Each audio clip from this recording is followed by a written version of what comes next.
내가 자유인이 아니냐 사도가 아니냐 예수 우리 주를 보지 못하였느냐 주 안에서 행한 나의 일이 너희가 아니냐 다른 사람들에게는 내가 사도가 아닐지라도 너희에게는 사도이니 나의 사도됨을 주 안에서 인친 것이 너희라.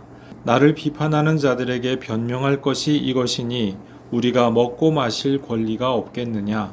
우리가 다른 사도들과 주의 형제들과 게바와 같이 믿음에 자매된 아내를 데리고 다닐 권리가 없겠느냐. 어찌 나와 바나바만 일하지 아니할 권리가 없겠느냐. 누가 자기 비용으로 군복무를 하겠느냐. 누가 포도를 심고 그 열매를 먹지 않겠느냐. 누가 양떼를 기르고 그 양떼의 젖을 먹지 않겠느냐.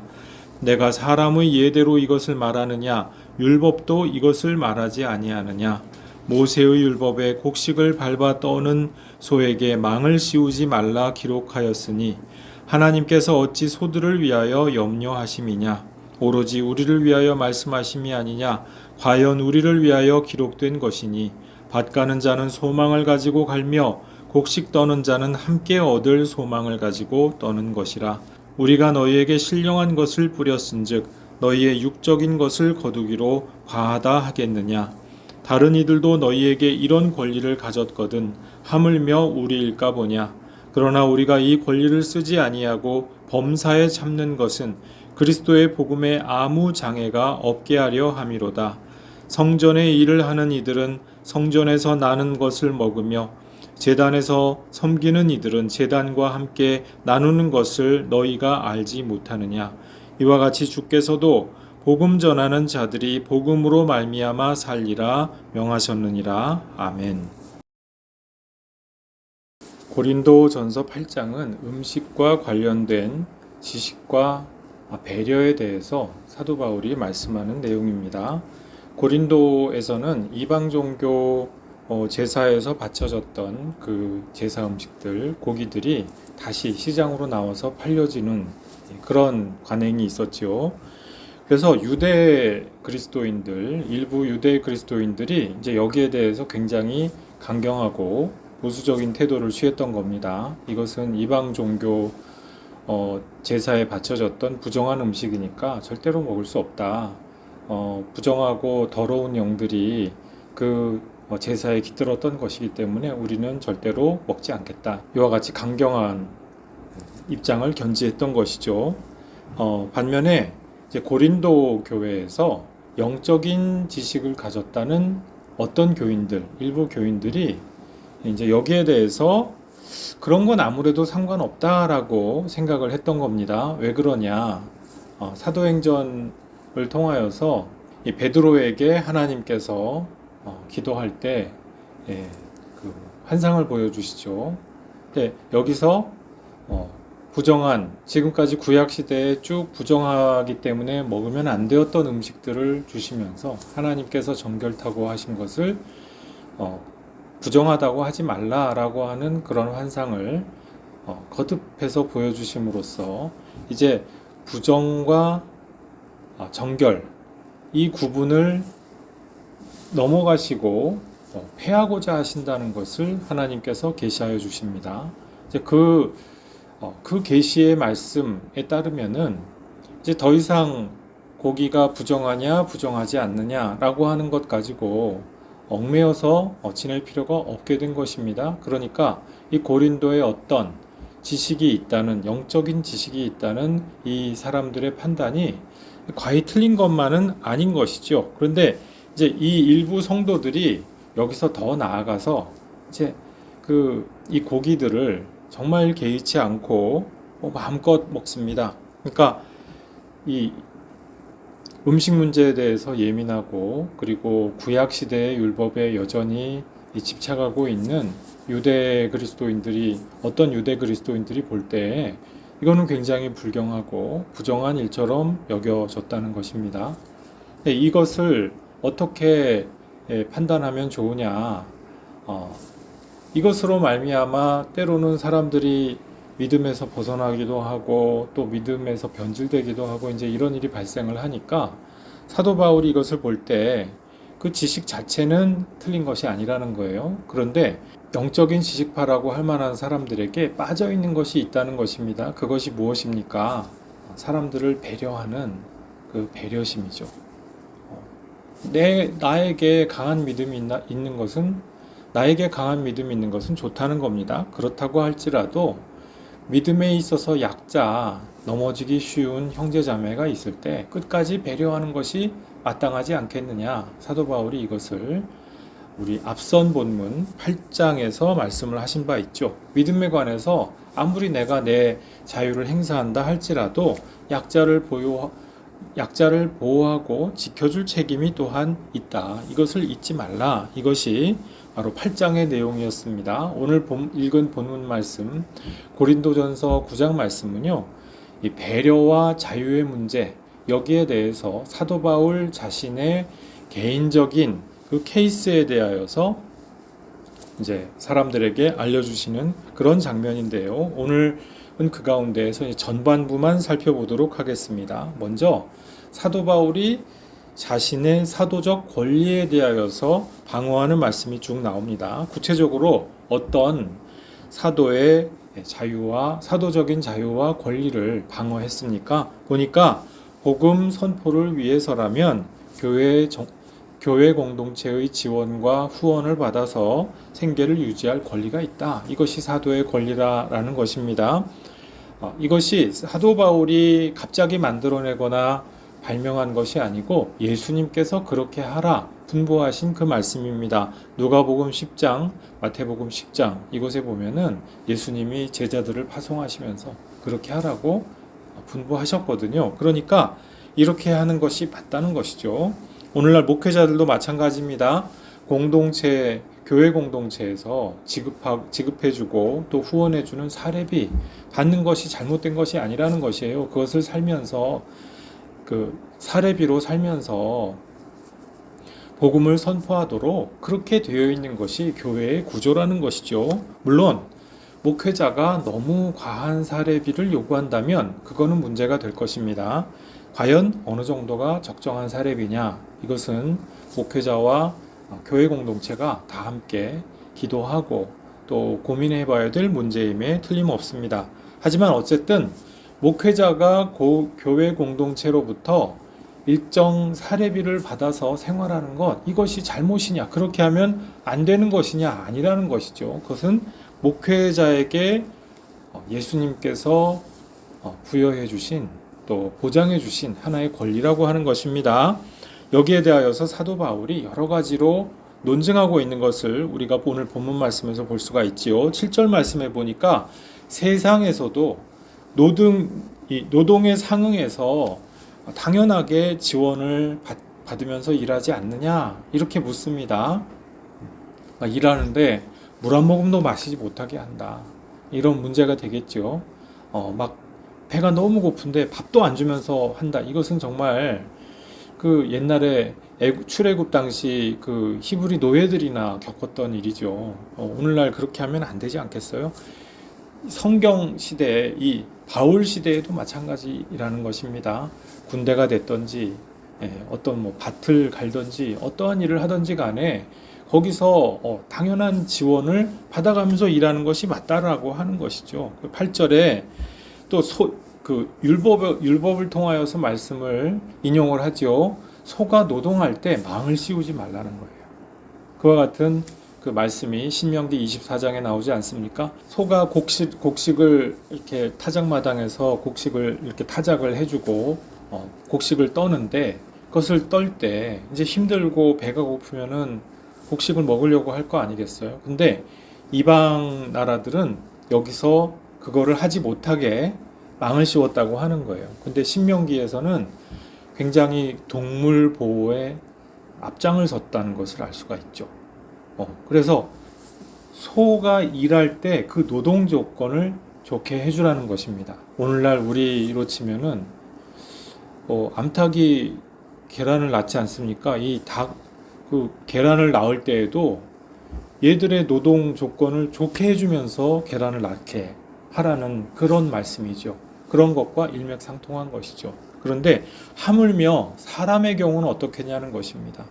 밭에서 밭 갈 때 소와 함께 밭 가는 그 사람에게 그 곡식에 대해서 손도 대지 말도록 이렇게 하는 것이 맞겠습니까? 그렇지 않다라고 하는 것을 지금 사도 바울이 율법의 말씀을 통하여서 추론을 하고 있다는 것이죠. 또 11절 이하의 말씀에 보니까 다른 사도들이나 교사들도 이런 권리를 누리고 있지 않느냐. 아볼로라든지 다른 어떤 사도들이 와도 이런 권리를 당연하게 향유하고 또 행사하고 있지 않느냐. 하물며 고린도 교회 공동체를 설립한 사도 바울이 이러한 권리를 주장할 충분한 이유가 있지 않느냐, 더 큰 권리를 주장할 수도 있지 않겠느냐, 지금 이것을 말씀을 하고 있습니다. 이 모든 사도 바울의 논증, 반박할 여지가 별로 없어 보이죠. 그렇죠? 그런데 사도 바울이 정말로 말씀하고 싶은 것은 이 사도의 권리에 관한 부분이 아닙니다. 그렇죠? 고린도 전서 9장 3절 이하에 보니까요, 바울이 굳이 이 사도 권리 부분에 대해서 말씀하신 까닭이 나옵니다. 나를 비판하는 자들에게 변명할 것이 이것이니 우리가 먹고 마실 권리가 없겠느냐? 어찌 나와 바나바만 일하지 아니할 권리가 없겠느냐? 무슨 말입니까? 일을 하지 아니할 권리가 있는데 일을 그럼에도 했다는 얘기 아닙니까? 사도 바울과 사도 바나바는 일을 했다. 지금 그 말씀인 것이거든요. 근데 이것이 이제 이 사도 바울을 비판하고 또 이렇게 업신여기는 사람들에게는 비판거리가 되었다라고 하는 것입니다. 사도 바울이 무슨 과하게 먹고 마셨다든지 또 일도 하지 않고 복음 전도도 하지 않고 태만하게 지내서 교회 공동체에게 굉장히 폐해가 되고 걱정거리가 되었다든지 그런 것 때문에 비판한 것이 아닌 것이죠. 오히려 사도 바울이 지금 교회 공동체의 지원을 받지 않고 오히려 손수 일을 해서 자기 생계를 꾸려가면서 복음 전도를 했다라고 하는 것입니다. 이것은 지금 고린도 교회에서만 그런 것이 아니고 데살로니가 교회에서부터 우리에게 기록이 남아있는 그 교회들마다 이렇게 전도 사역을 했던 것 같습니다. 스스로 일해서 이 텐트 치는 장막 치는 일을 통하여서 생계를 꾸려 나갔던 것이죠.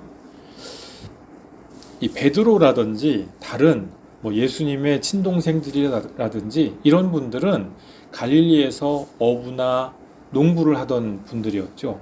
그러니까 이 고린도의 도시로 나와가지고 할 일이 없는 거예요. 할 수 있는 일이 없는 거예요.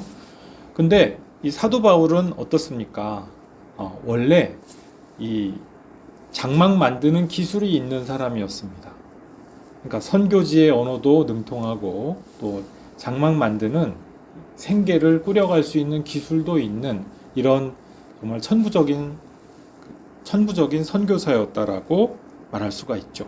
그래서 그 가진 달란트를 10분 활용을 해서 지금 사도 바울이 생계를 꾸려가면서 스스로 생계비를 벌어가면서 복음 전도를 했다. 지금 여기에 대해서 말씀을 하고 있습니다. 그런데 지금 비판하는 사람들이 싫어한 것이 무엇입니까? 지금 사도가 어떻게 사도식이나 돼가지고 권위가 떨어지게 천하게 노동을 할 수 있느냐? 이것 때문에 비판을 했다는 거예요.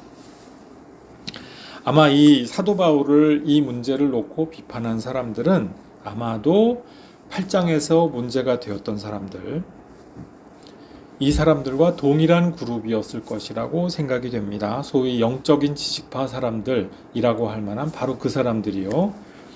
이 경우에도 이 영적인 지식파 사람들이 원리 원칙상으로 볼 때 아주 틀린 얘기를 한 것은 아닙니다. 왜냐?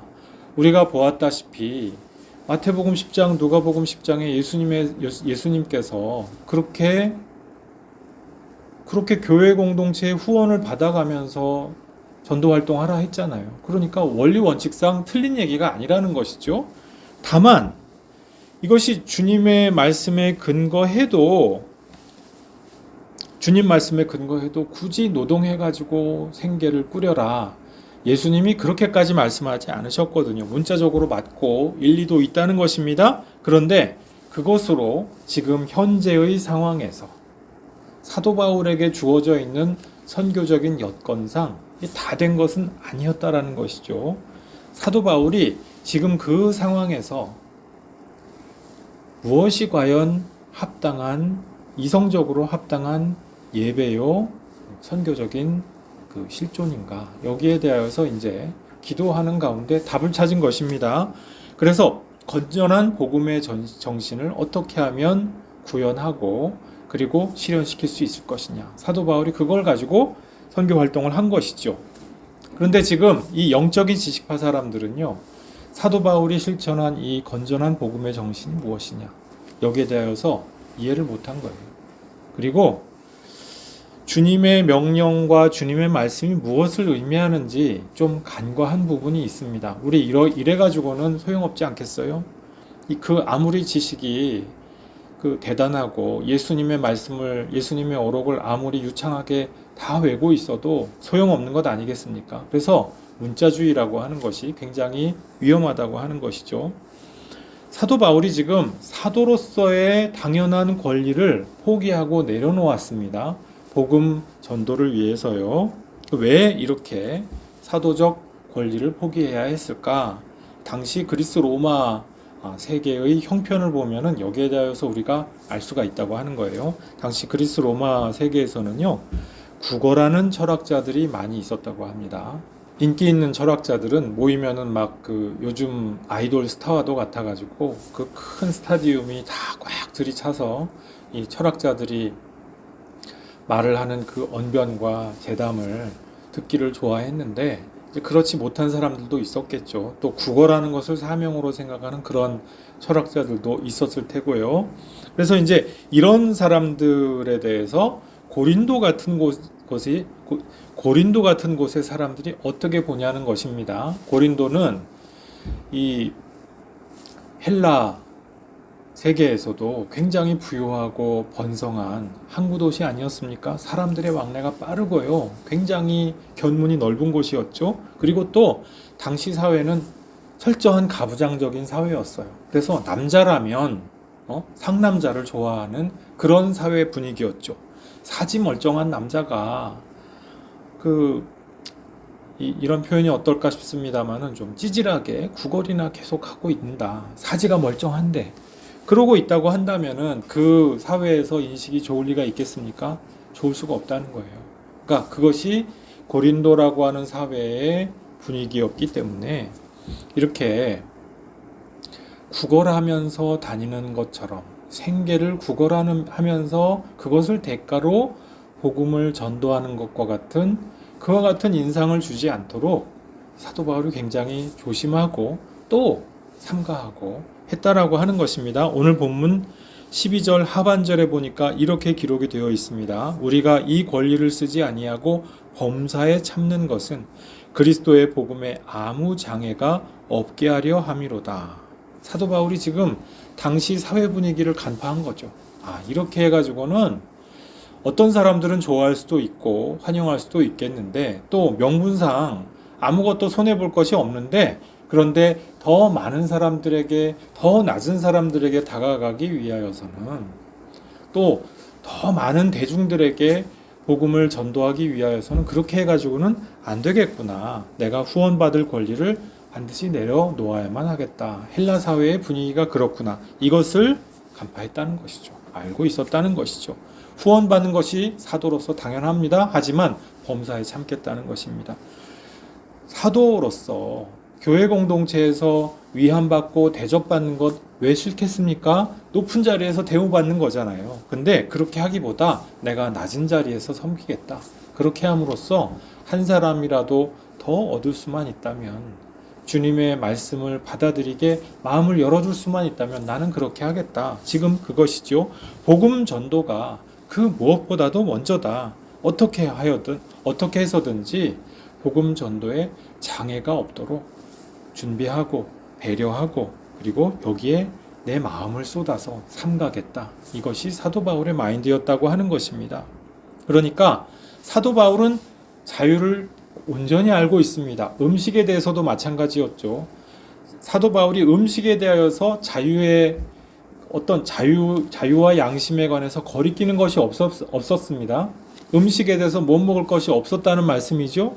그런데 그 자유를 가지고 마음대로 자유를 휘두르고 방종하게 행동했나요? 그렇지 않죠. 약한 자들, 양심에 쉽게 상처 입는 그 믿음의 약자들을 위하여서 끝까지 조심하고 배려하고 그야말로 배려 있는 자유를 행사할 줄 알았다는 것입니다. 배려라고 하는 차원이 빠진다고 한다면 자유와 권리에는 깊이와 높이라고 하는 꼭 필요한 차원이 사라진다고 하는 것입니다. 우리 모든 그리스도인들에게 자유와 권리가 주어져 있습니다. 하나님께서 주시는 하나님 백성으로서 그리스도인으로서의 자유와 권리입니다. 그런데 이 자유와 권리는 우리가 그 자유와 권리를 받았기 때문에 내 멋대로 해도 좋다, 어떤 짓을 해도 좋다, 아니지요. 그 자유를 가지고 무엇을 하느냐, 믿음의 약자들까지 내가 돌아보면서 그 자유를 행사하느냐. 사도 바울이 지금 이 케이스를 통하여서 이걸 좀 생각해 보면 좋겠다라고 우리에게 말씀하여 주고 계시는 것입니다.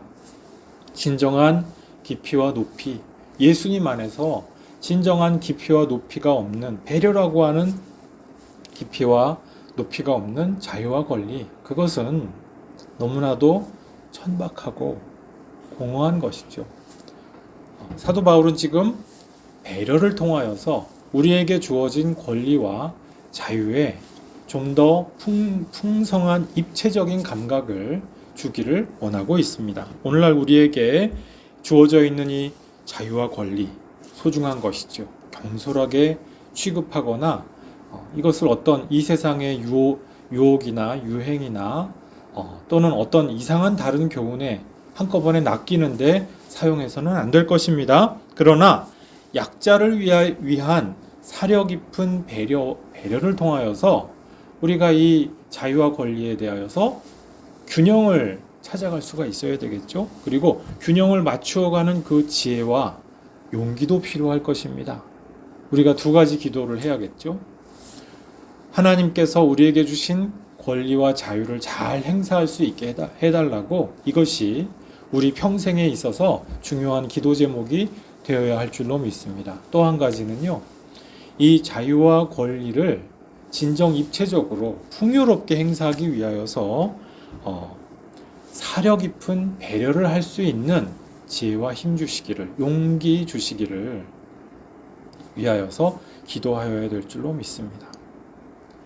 자유와 권리를 진정 사려 깊은 배려를 통하여서 풍요롭게 행사하시고 누리시는 복된 성도 여러분 모두 되시기를 주님 이름으로 축복합니다. 아버지 하나님, 우리를 그리스도인 삼아 주시옵고 하나님의 백성으로서 주님의 제자로서 자유와 권리를 받게 하심 감사합니다. 아버지 하나님, 우리에게 주신 소중한 자유와 권리 그 누구에게도 빼앗기지 않게 도와주시옵소서. 또한 이 소중한 권리 또한 자유, 우리가 주님 앞에서 함부로 경솔하게 허비하고 낭비하지 않게 우리에게 지혜 주시기를 원합니다. 아버지 하나님, 동시에 우리가 주님께서 주신 이 자유와 권리를 남용하고 어리석게 허비함으로 말미암아 약자들에게 상처를 주고 약자들을 쓰러뜨리는데 악용되지 않기를 원합니다. 진정으로 배려 있는 사려 깊은 그와 같은 자유를 행사할 수 있는 지혜 주시기를 간절히 구합니다. 아버지 하나님, 또한 우리가 주님께서 주신 자유 앞에서 우리가 또한 배려와 사려 깊은 행동을 할 수 있는 용기 주시기를 원합니다. 용기가 없어서 자유라고 하는 도피처로 비겁하게 주님 회피하여 들어가지 않도록 도와주시옵소서. 우리가 진정 섬겨야 될 것이 무엇인지 그 대상을 잘 알아보게 될 수 있도록 주님 도와주시고 함께하여 주시옵소서. 주 성령께서 우리에게 진정한 자유를 위한 힘 주시고 능 주시며 지혜와 용기 허락하여 주시옵소서. 감사드리옵고 예수님 이름으로 기도드리옵나이다. 아멘.